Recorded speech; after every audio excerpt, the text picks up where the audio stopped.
Good afternoon, everybody. Welcome to the regular monthly board meeting of the Lake City Development Corporation Board for January 21st, 2015. Shall we rise and we'll say the Pledge of Allegiance, please? Scott, can you lead us? I pledge allegiance to the flag of the United States of America and to the republic for which it stands, one nation under God, indivisible, with liberty and justice for all. Thank you very much.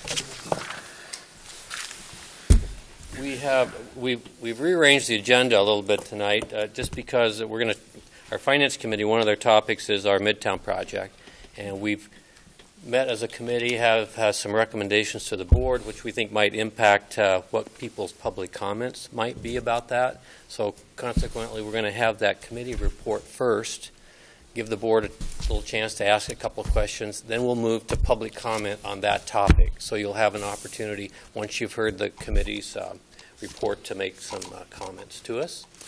Hopefully that'll work out better. And then when we get to that point, we will probably have a time limit depending on, well, I think we will, but depending on how many people we have to comment, because we need to get through our agenda. Okay, so with that, I would turn the floor over to Rod Caldwell, Chair of our Finance Committee. Thank you, Danny. As Danny mentioned, we did have a meeting.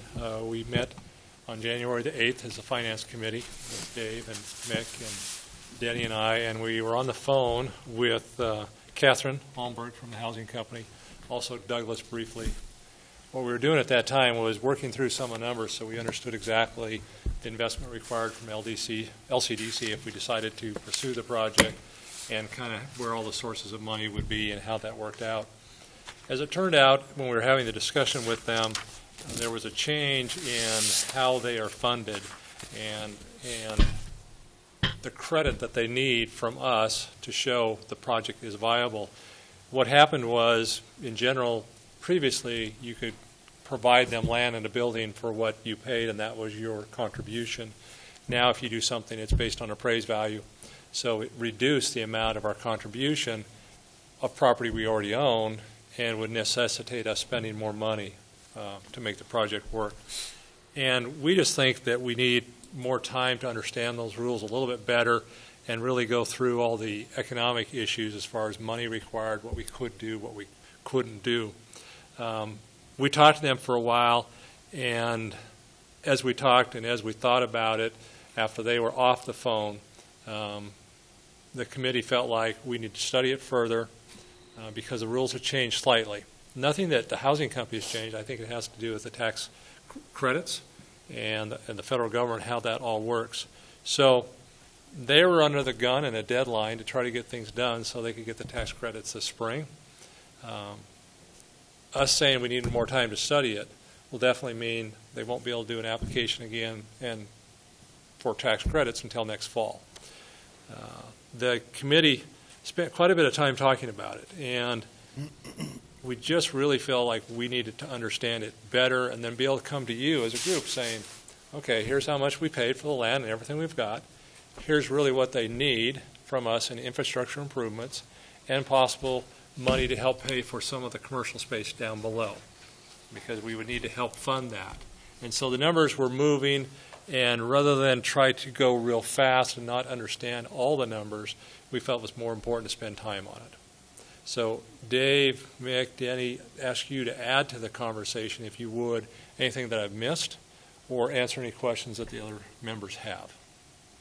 Well, I'd just say some of the metrics changed, and given this reduced value that we get for our land donation and the request for some additional money, I think we anticipated some requests for additional funding, but not to this extent. So I think we need to figure out to what extent we might be able to justify that with public sort of off-site improvements that might have to be done. There's also some issues of timing of when we have to put this money in. Apparently we don't have to put the money for the commercial into later, but there are other funds that have to come up front. We need to figure out what the ownership model is going to look like for the commercial space, and we felt like we needed some time to model some different options there. And then I think at the same time, I know we have people don't want us to do the project, and I'm hopeful that maybe some additional time will give us more opportunity to keep talking about what the project might look like. But in any event, we really felt a little bit rushed to make a decision, and thought it was better to be a little more deliberative. I think one of the other things that we saw is that the previous applications did not require an appraisal. Right. And this time the appraisal was completed. We had not seen the appraisal. We had saw the valuation on the appraisal, but we did not have information as far as comps, how the appraiser came to the numbers they did. They appeared a little bit low to most of us as far as the square foot number. And consequently, with the lower square foot number, that meant that we then had to contribute more cash. So it's more money out of our coffers to take care of this. So the bottom line is we just felt that there was a lot of information that we did not have at that point in time. So, And this change came to us really at the 11th hour. It was Yeah. during this meeting. We did not know about that until we met. right. We got a copy of the appraisal on, I believe, Tuesday, and we had our meeting on Thursday. Is that what it was? Wednesday? I mean, it was just a day or two before we saw the appraisal, before we actually had the conference call with them. Dave? The only thing I'd add is that the twice-a-year deadlines, both the February and I believe is it September? Is that the other one? There's a lot more money available in the fall than there is in the spring. I think they do about an 80-20, 80% award in the fall and 20% in the spring. So from a perspective of the housing company, the odds are better to get their projects approved or scored better in the fall. So that's to the advantage of them also to push back and wait. Although we inquired about that, and I think you never know what the applications are going to be. So it may be better for them. It may turn out to have not been better for them. We don't know. It's hard to say. And one of the biggest items on that appraisal versus what we thought, we don't get value for the building, it's value for the land. And so that changes what our credit is to help them do this project. So it just, at the end of the day, with the changes, it just became a little rushed, as you said, and better to step back and really analyze it and understand it, and then come back to the board with a recommendation at a different date. And as Denny said, further discussions. So I think that's where we're at. I agree with all of you. And I think that appraisal is low, and if we keep on this same track and try to do this in the fall, probably can get a more favorable appraisal, I would hope, knowing what I know about some sales and commercial land, and there may be some better comps come up this spring and summer too. So I fully agree. We just put this on hold. And Brad, wasn't that value $8 a foot? Yeah. Is that the number? Yeah. We thought Was that it might be 7 a or little 8? low. It was 8. Yeah. yeah, I think that's at least a couple bucks a foot low for that land. Okay, other board comment before we... Was the Finance Committee have an estimate of how much additional money they would be asking for then? We did get a request. Yeah, and it varies depending on what you end up doing, but if you end up helping on the commercial, that could be $300,000 that you help, $332,000. Additional of what we've already agreed to? Mm-hmm. But the other change is depending on how you do the math, between $80,000 and $120,000 for some other things. So it's significant for sure, a change we didn't anticipate, and so. Or budget for? Well, that's true. I mean, we do. It is true. Yeah, it's just the way it is, and I think we weren't trying to fast track this. We've been trying to listen to everybody and involved in the neighborhood and so forth, and so and that's fine. The rules changed, and so we'll just take a step back and. Okay, so I'd like to open it up to some public comment now. And since it's sort of in place of our regular initial public comment, if you have another topic you want to bring up, feel free to do that. So how many people would like to make some comment? 2? Okay. Greg, welcome.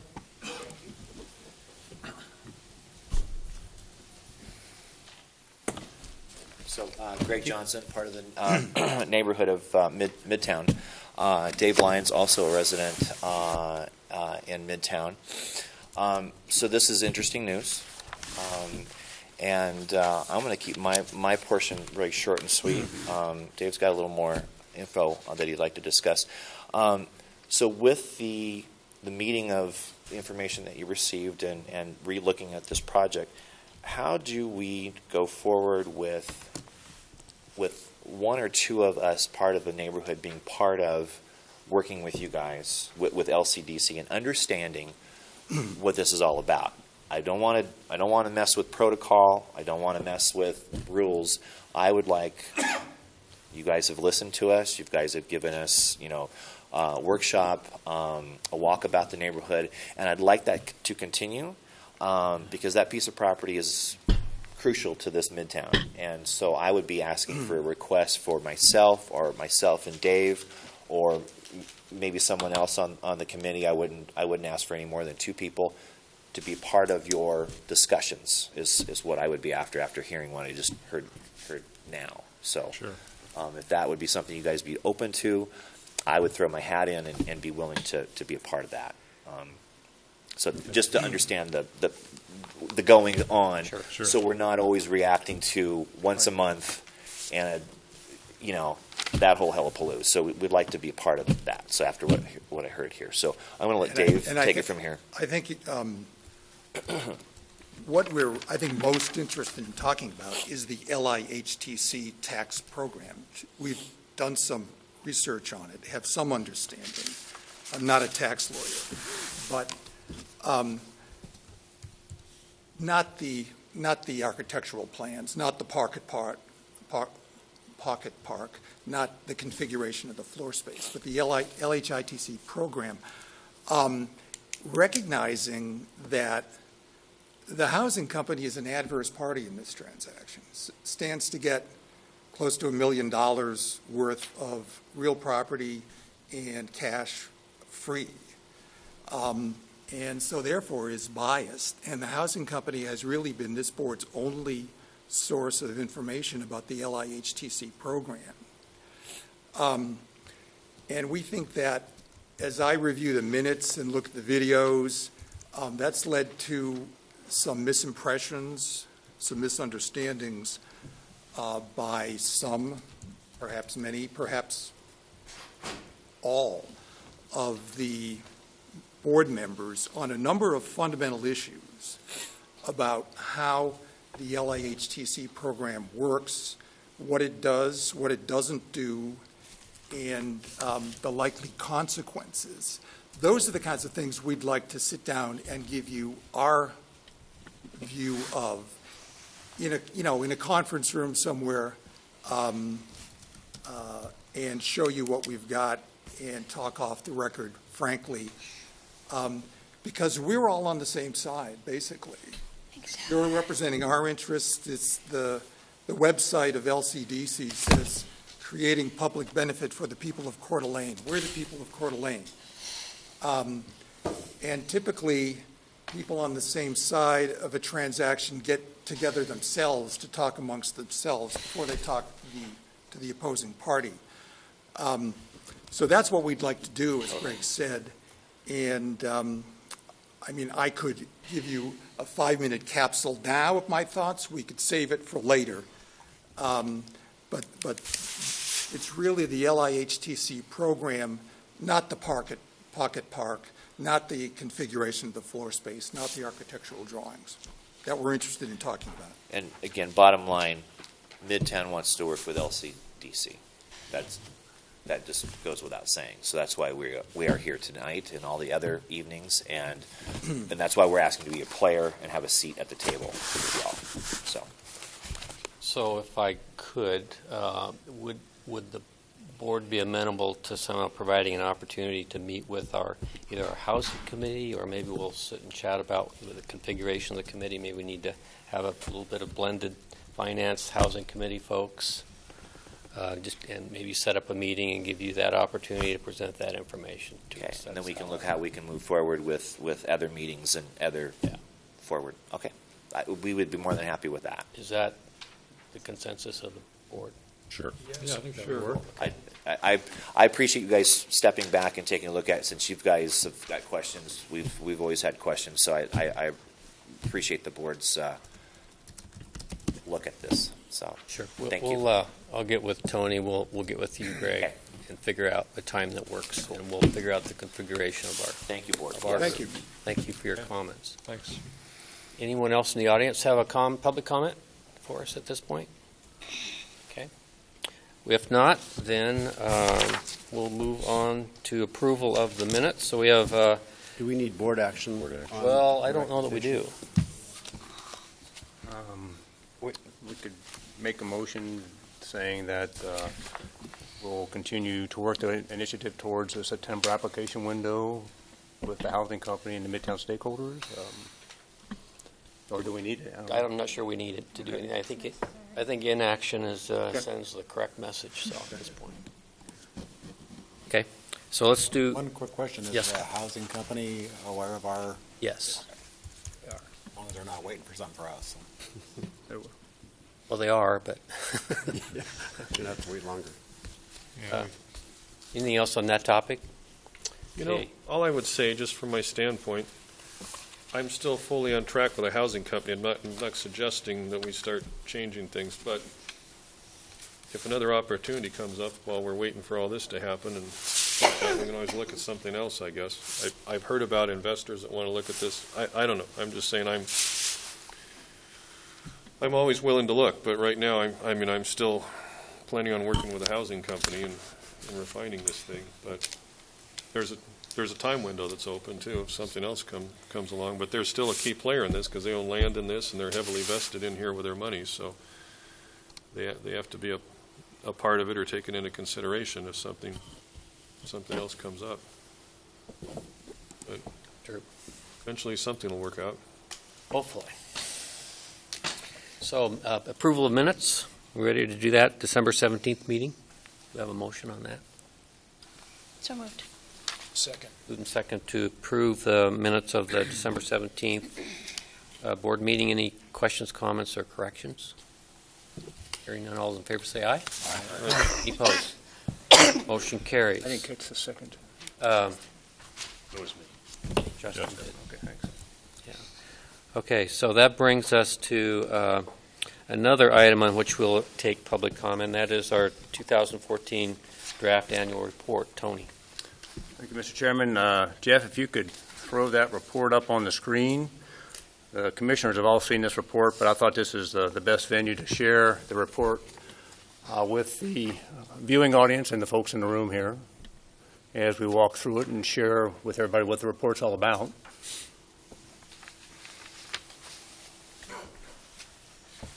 So it's just getting it up. Basically, in the summer of 2011, Idaho Code now requires an urban renewal agency to accept public comment on their annual report prior to submittal to City Council.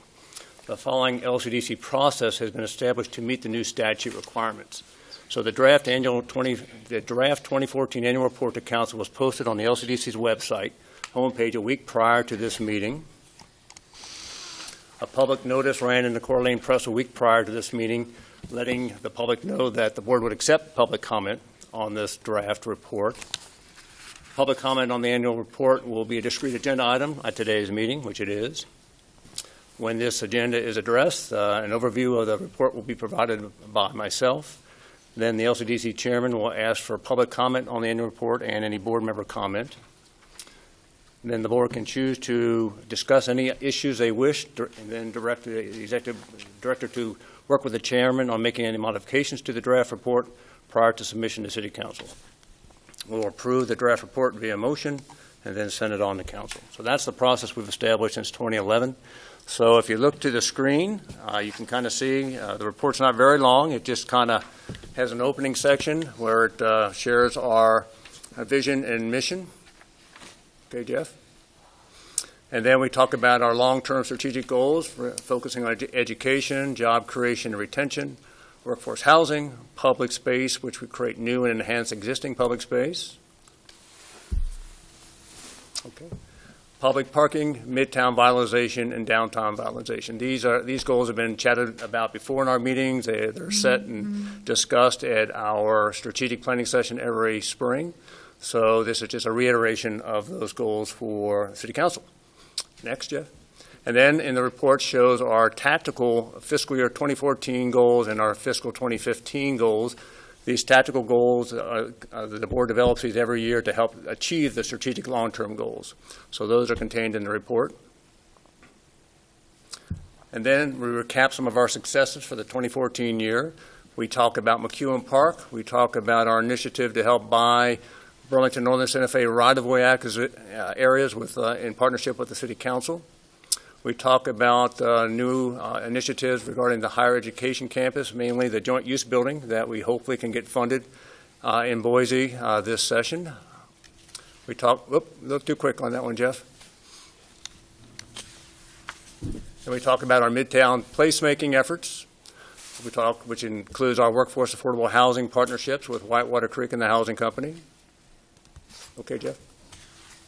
We talk about our the 2006 initiative of the North Idaho Centennial Trail Foundation. I mean, this has kind of grown into where it is now. We had an original exchange initiative with the Bureau of Land Management, and now that Bureau of Land Management asset is included in our Four Corner master planning effort. So that's how that initiative has progressed over the years.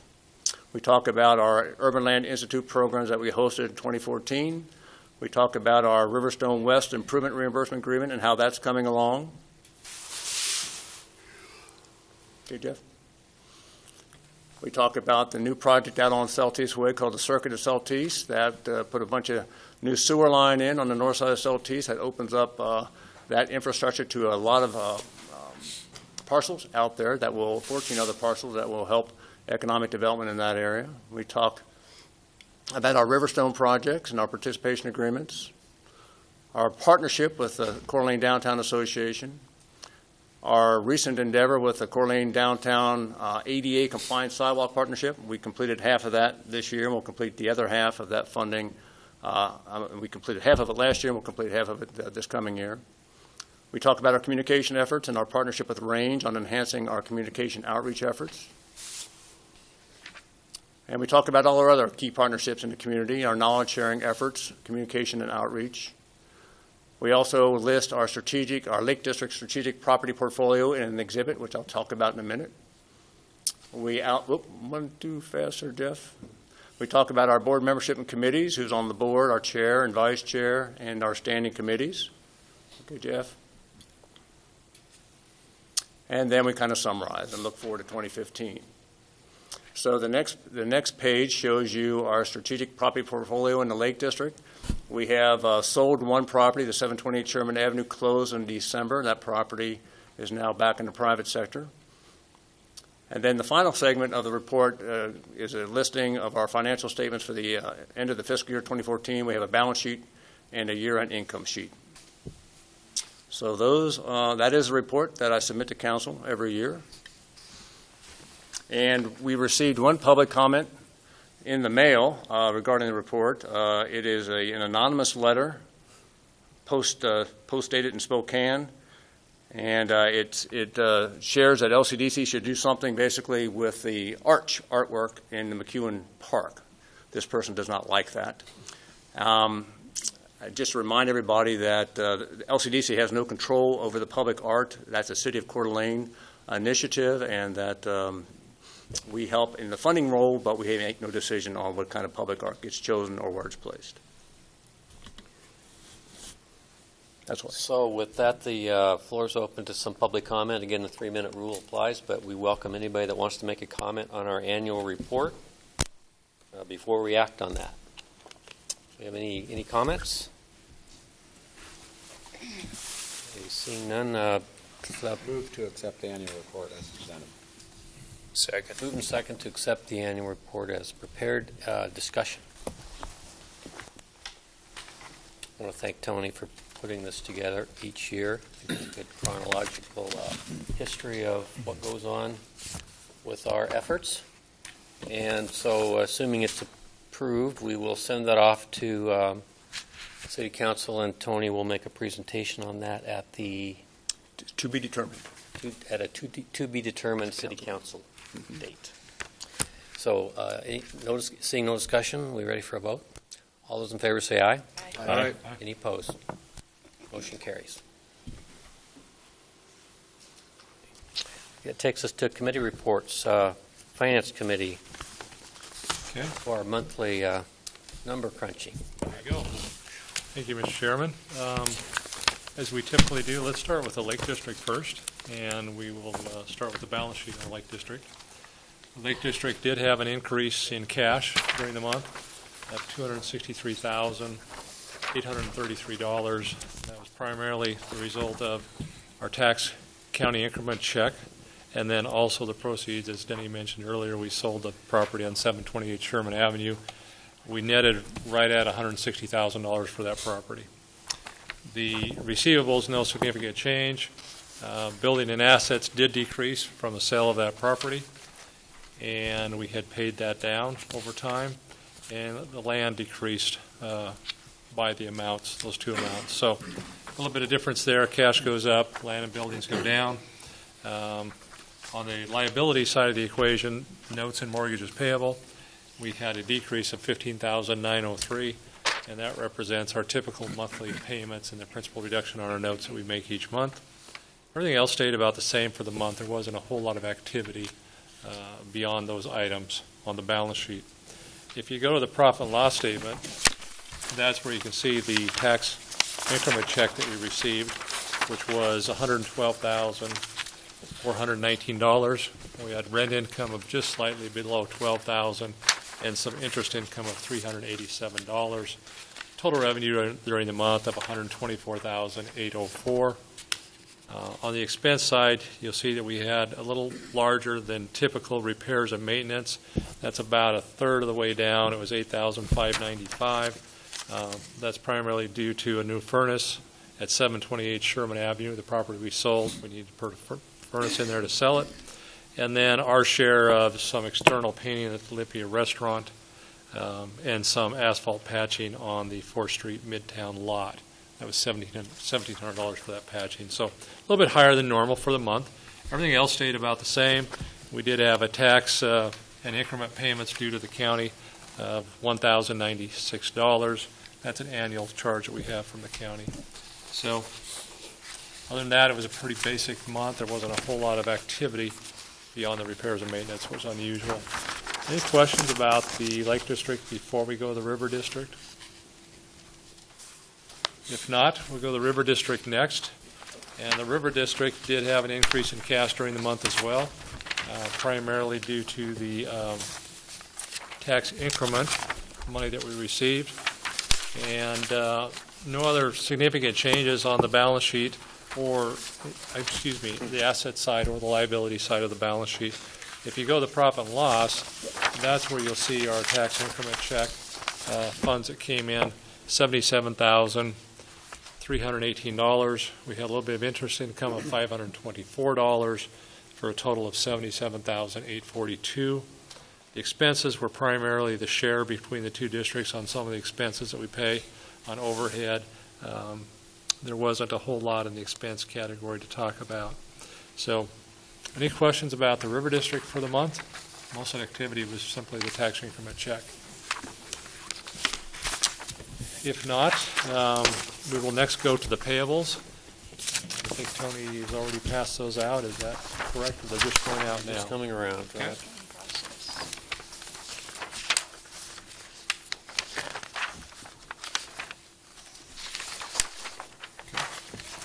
So on the payables for the month, the first item that you see is $435 from Elam and Burke for the work that they do for us during the month. And then Holly Troxel, $3,212. Almost $2,000 of that had to do with the sale and disposition of our 728 Sherman Avenue property, plus some work on Midtown and the Housing Company Initiative. And then we did spend a fair amount of money on the Burlington Northern Railroad right-of-way acquisition, reviewing documents and going through some of that. So $3,212. Molitor and Associates, which is our government relations company, their typical monthly fee of $1,837.94. And then the audit from Madison McHugh that we reviewed last month for fiscal year end 2014 was $12,000. So our expenses for the month, $17,484.94. And maybe just mention that Burlington Northern to date, we've spent just about $4,000 on that project. And there will be more discussion on that later, I'm sure, because there's still work to do. So, need an approval to pay the bills, $17,484.94, plus approval of the financials. Any questions on the payables? Is there a motion first? So moved. Second. Any questions or comments? Hearing none. All those in favor say aye. Aye. Any opposed? Motion carries. Okay, that's all I have, Mr. Chairman. Okay. If I could add to Commissioner Caldwell's report, I just want to share once again the quarterly reports with the board. This is the first quarter of fiscal 15, and if the Finance Committee could not take a copy since they already had one, I'd appreciate that. And you can have one, but you already have a copy. And as usual, if you have any questions that you look through that, just give me a call. Need one more? Just got it. Down to the end of You got an extra one there? Thank you. Yeah.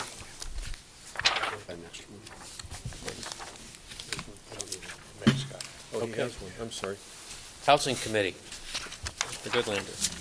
Yes, I'm sorry, I apologize for being late, but I'm here now, and I believe that Tony probably should be able to discuss the Finance Committee's decision to hold off on the housing initiative until fall, and so I think that's the only thing I would have on my report. Other than that, no report, sir. All right.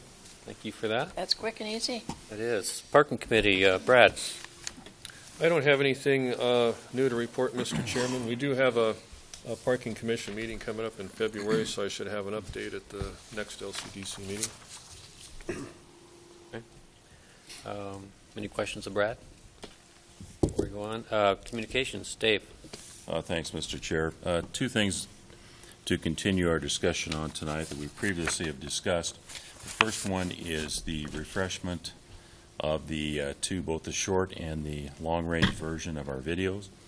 Range has come out and interviewed two new business owners down in the Riverstone complex, both Azteca and Z-Spa, and they are in the process of integrating these two, editing them into the current version, giving us a draft form to review. And what I'd like the permission of the board to do would be to have the Communication Committee go ahead and meet, review these two draft forms, and edit as necessary so we can get this project wrapped up. So I'd ask for that, Okay. that blessing from this group. Just a little additional clarification. Actually, these two business owners are not new to Riverstone. They're new to our video, and we did that primarily because one of our video business owners has now moved out of Riverstone, so his video didn't seem appropriate anymore. So we asked Range to refresh that and kind of do something in its place. That's correct. So, is any objection to the Communications Committee going ahead and reviewing those, making edits to those videos, and getting that integrated into our video? Correct. Sounds good. Okay. We'll do that then. Thank you. The second thing is I'd like Eden Ergens from Range Northwest to join us. Welcome, Eden.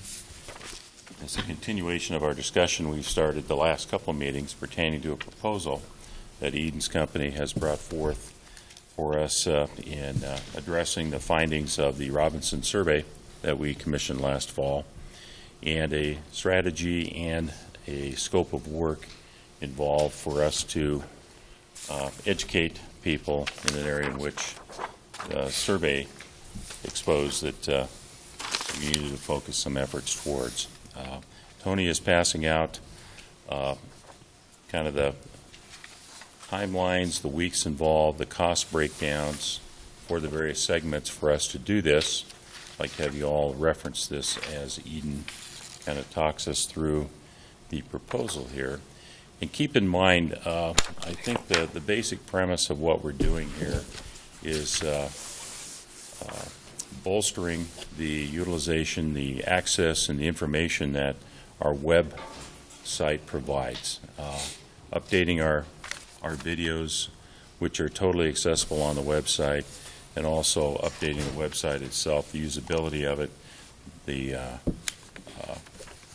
message that's out there. We've got some real dated stuff on there, is all part of this proposal. So we want to use the website as kind of our foundation for our educational process, because that's where we'll be down the road referring people and encouraging people to access all the data about the complexities of what we do. So with that, welcome, Eden.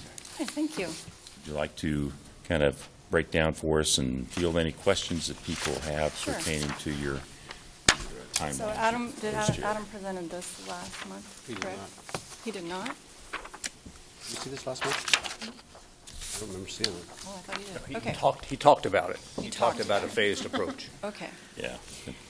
I have color-coded this for your viewing pleasure. We've broken the project down. Basically, the point of this project is really to create connection in the community to better understand what you guys do. When we did the research and it came out that such a large percentage of the people that were interviewed had no idea who you are or what you've done, that's where I think a lot of the disconnect comes from. And you might say that some people who have been very vocal in the community are what people have attached to, is what other people have said, not as much as what you're saying and what you are actually doing. Does that make sense? So the purpose of this is really to position you in a way that is very easy to connect with at home. When people are reading the paper or they're looking at your website or however else we promote you, that there's that instant, well, that relates to me somehow. Oh, I've benefited from that somehow. So talking about renaming you, right now your name is Lake City Development Corporation. It's very corporate. It doesn't relate to a mom at home with her kids. It feels, you're a business, you're a financial entity. But I think with all the projects that you do and the way you touch the community, you are really, you're almost like a consumer brand in our community. I mean, you are creating great benefit and assets for people here. And they're missing that. And I think part of that has to do with just the presentation. So your name, the branding, again, creating a brand that is easily connected to at home. And when I say at home, I mean that's every age, right? So someone from being a child all the way to being an older person, the family's in the middle, that it's all about connection and emotion, and that's what everybody creates a feeling around, is emotion. And some of the emotion that's been very public about you has been coming from a smaller group of people. So we would do new photography, create new images of your projects that you've done. We would develop new language, which is really your personality that would come through the way that you speak and present yourself.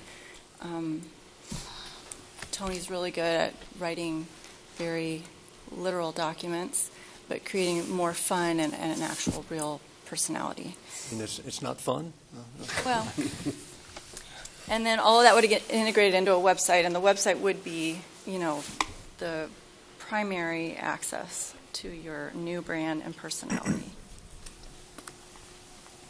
And then once we get all those assets, and I call them assets, all those assets in place, we want to do a public re-awareness campaign where we launch the new brand and introduce you to the public in a way that relates to them and what you have provided to the community versus the technical side of how you do that.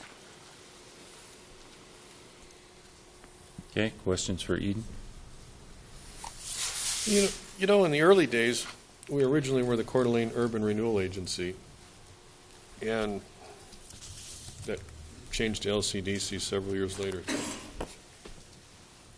I always found it easier to explain what we do when we were the Coeur d'Alene Urban Renewal Agency. But anyway, I'm looking at these numbers here. I think, well, I don't know. look at some of the cost of this public awareness campaign. Some of this is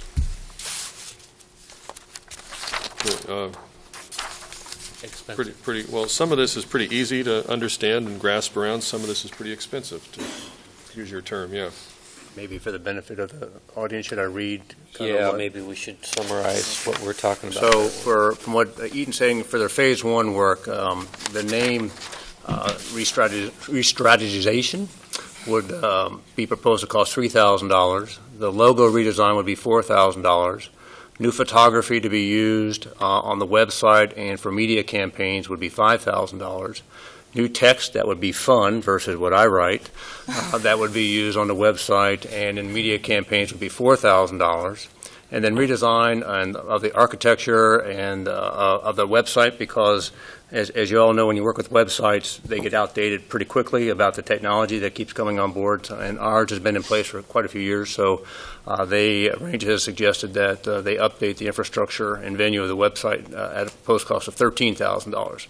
So if you add all that as Phase 1 costs together, they're talking for $29,000 for those initiatives. This is Phase 1. Right. Phase 1.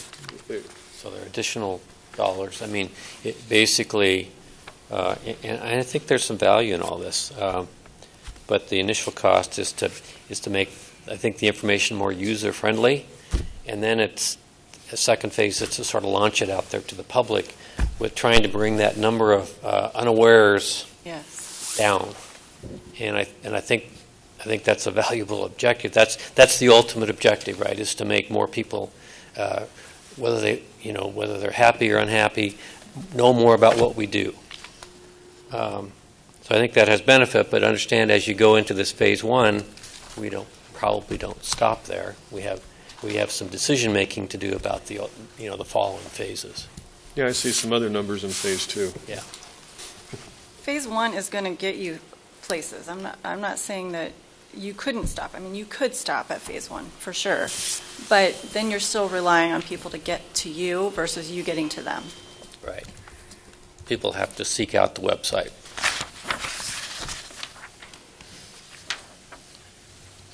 So basically, the Phase 1 costs predominantly go to updating and making the website and the information, the usability of it more relevant, more current. I call it creating your new brand assets. So we would be refreshing your brand assets to create a better connection with community members.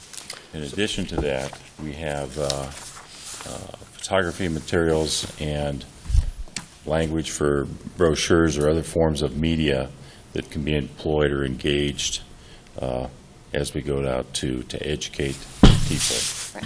So it's not just all about the website. It's creating all of that infrastructure for the website, but also have some of the basic foundation for the follow-on promotion and educational process for driving people to our website.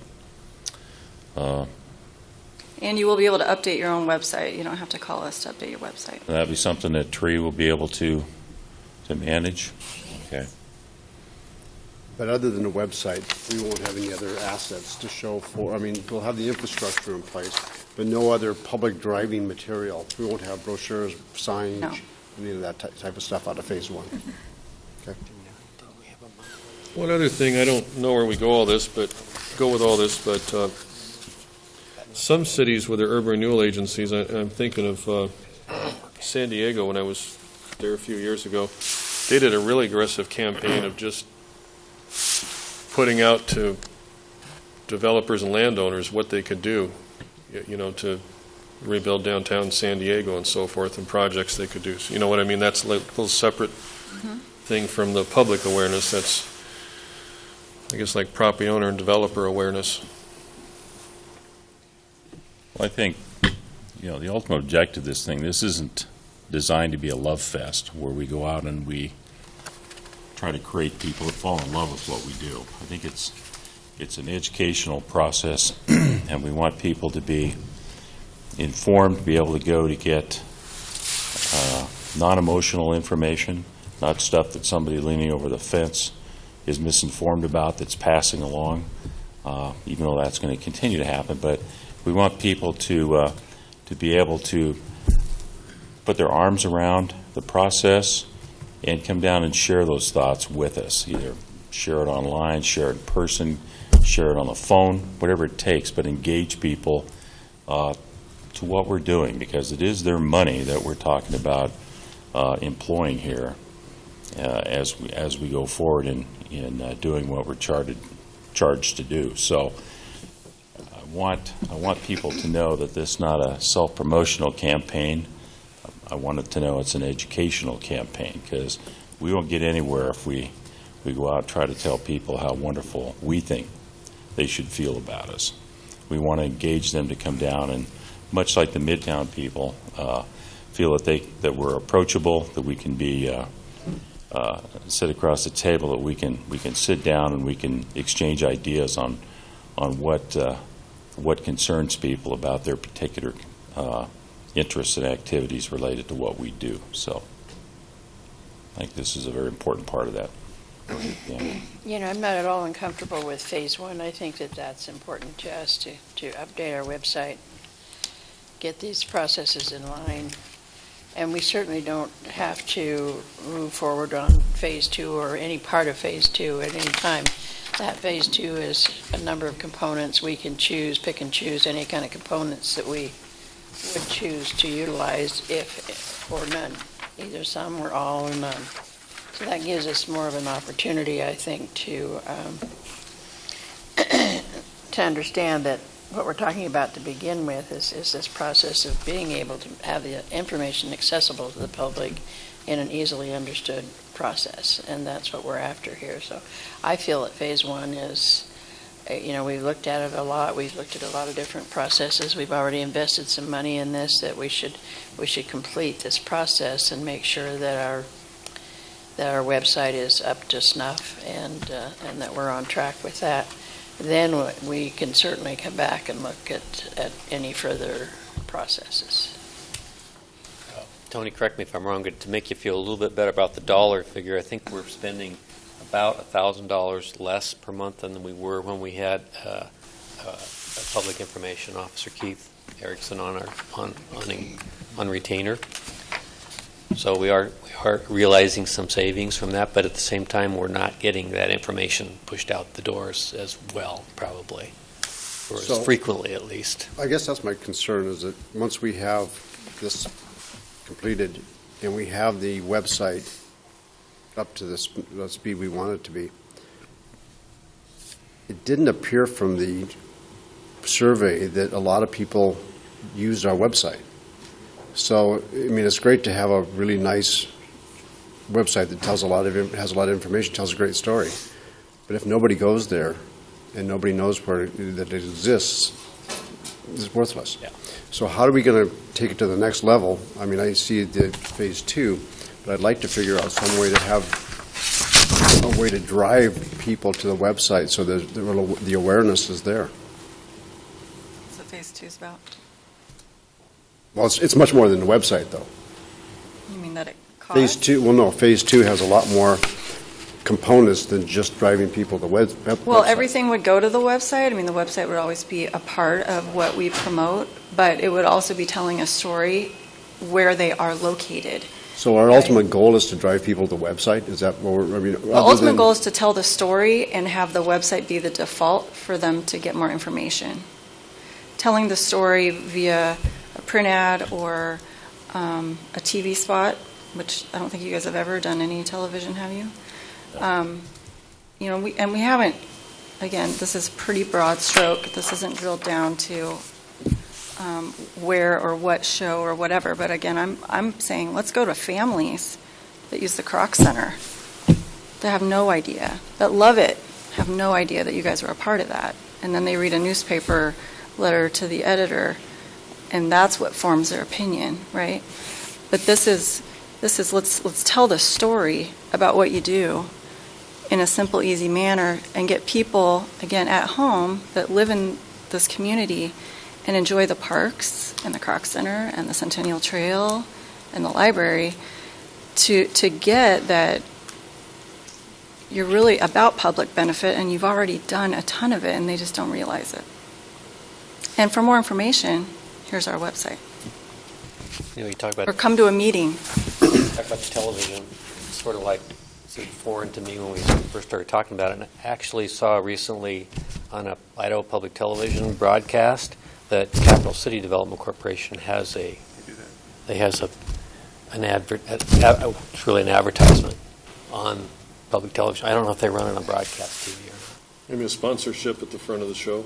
No, they actually had a video showing some of their projects and some of the work, and just kind of talking about what they do for the city of Boise. Why don't we just research that some more? And we can get a. Have you seen that, Eden? I haven't seen it. Yeah, you could find it. That would, I mean, public television would be to me, like a no-brainer for you guys. I was just. It's happening, so I just thought that was interesting. I think we should find out more about it. It's interesting. I think we heard the survey results, and they really did tell us these are things we need to do.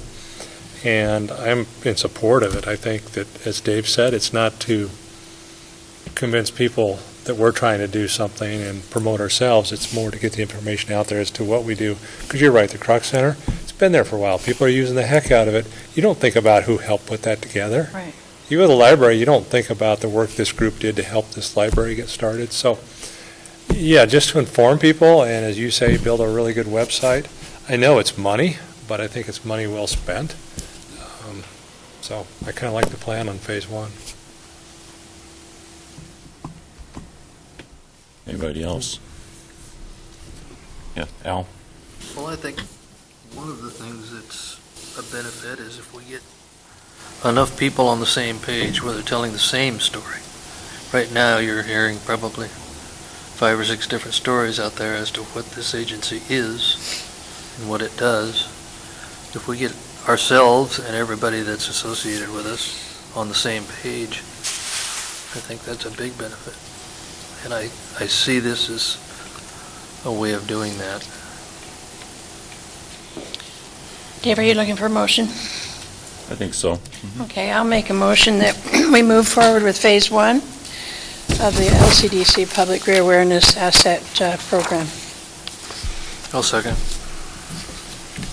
And just to clarify one more, it doesn't necessarily mean a name change. And as Danielle points out, if we were to decide to change, that might even require city council approval, depending on how the name came about in the first place.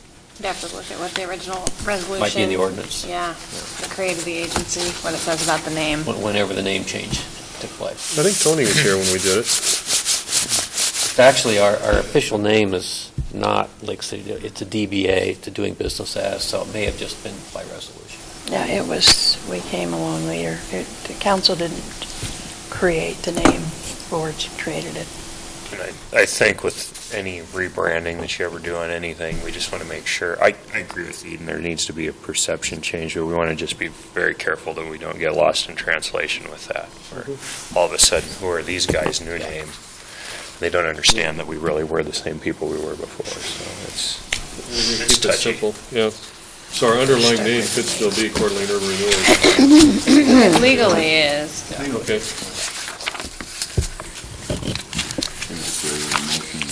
Motion second. Thank you, Dave. Any further discussion? All those in favor say aye. Aye. Any opposed? Motion carries. Okay, thank you, that's all I have. Thank you, Dave. Thanks, Eden. Executive Director's report. Sorry, Nick. My apologies. Sorry, no Jobs report. Committee. No report from the Jobs Committee this Okay. month. Hopefully, we'll have news on the joint use of facility appropriation here by next month. That's correct. Be nice. You'll have something to talk about. That's correct.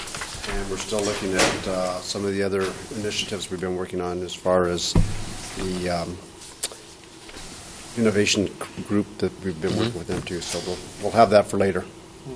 Okay. Great. Now, Executive Director's report. Mr. Chairman, just 2 items tonight. Jeff, if you could throw that fiscal year tactical goals up on the screen for us, please. I emailed out our scorecard, basically, for the goals. I got a couple extra copies here, if you want to look at them. Not seen anything yet. Basically, what I'm doing now is just sharing a handout with the board on the status of our tactical goals for the first quarter of fiscal year 2015. Then you see them on the screen there now. As I mentioned during our annual report conversation, the board comes up with annual tactical goals every year to help achieve the long-term strategic goals. So you kind of see the themes on the left-hand side. Those are our strategic goals, basically, what we try to achieve, and then the committee is responsible for the actions you see under district and success measures. So we have goals that we are trying to accomplish this year concerning public space, communication, the higher education corridor, as always, the Finance Committee, parking, workforce housing, and jobs. So you can kind of read through those different initiatives that we have. I think we're on track with 1 quarter behind us to achieve all these. I mean, it's pretty easy to do when you only got 1 quarter done and 3 quarters to go. So I'm optimistic that we'll make success on all these fronts. We use a color code of green is good, yellow is caution, and red is bad.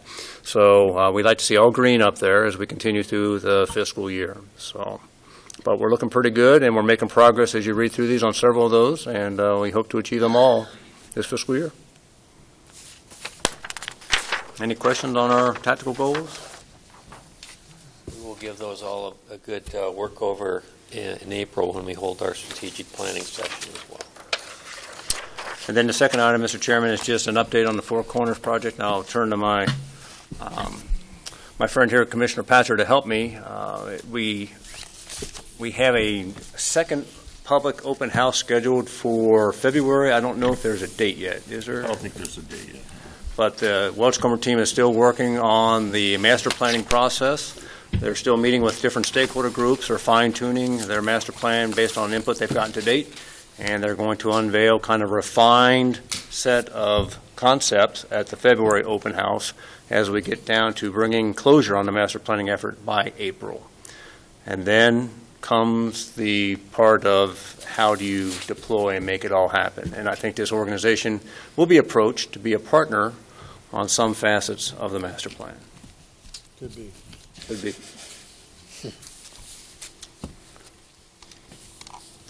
It'll be interesting to see what they put together. There's been a lot of talk about the areas to the south of that project. But you got a lot of area that's in the BLM portion of that be interesting to see what they come up with, because it seems like probably not a hugely high threshold to satisfy the BLM there, but there'll be some opportunities to make all that property a little bit more user friendly to the public.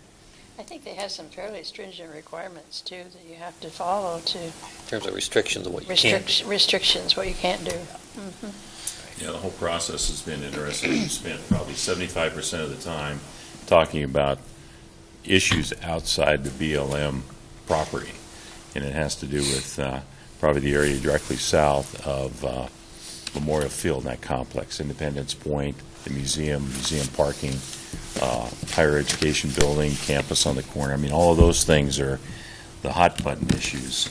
Mullen Avenue, what we're going to do, potentially partnering with parking underneath with the county. Then we start talking about the Four Corners, what we call the BLM Four Corners part of it. So, but they've taken a different tack. We've kind of reversed the batting order where we talk about the BLM issue first and then talk about the other things. So it is being more productive that way. But they had a great open house in November. A lot of participation, public input, engagement, and that's kind of the model they're going to use for the next one, as they take that input from the November and since then website interaction and try to mold what people are telling them they want it to be. So they're going to throw that out and then say, tell us what you like, don't like, how does this work, how does it affect you. So the February meeting is going to be a very important one, very engaging, it should be a very productive 2 to 3 hours. I think it's going to be right here. Dave, can you remind the public watching us what the website is that they could go to for that information? You remember? I don't remember what it is. Can they get there from the city? Yeah, go to the city's homepage and you can get there. Okay. Good deal. That's all I have, Mr. Chairman. Thank you, Tony. Board Commissioner comments? Public comments. Third opportunity tonight. Any public comment? Okay, seeing none. The next item on the agenda is an executive session, which we do have tonight. So Chair would entertain a motion to to go into executive session under Idaho Code Section 67-2345 Sub 1, Subsection C, to conduct deliberations concerning labor negotiations and to acquire an interest in real property which is not owned by a public agency. So moved. Is there a second? Second. Roll call. Verlander, Yes. Caldwell, Aye. Harmon, Hassel, Yes. Patzer, Aye. Davis, Aye. Russell, Yes. Jordan, Yes. Hoskins. Yes. Okay, we will be in executive session for a period of time. We will then come out of the executive session to take any action that we might decide to take and then adjourn. Thank you.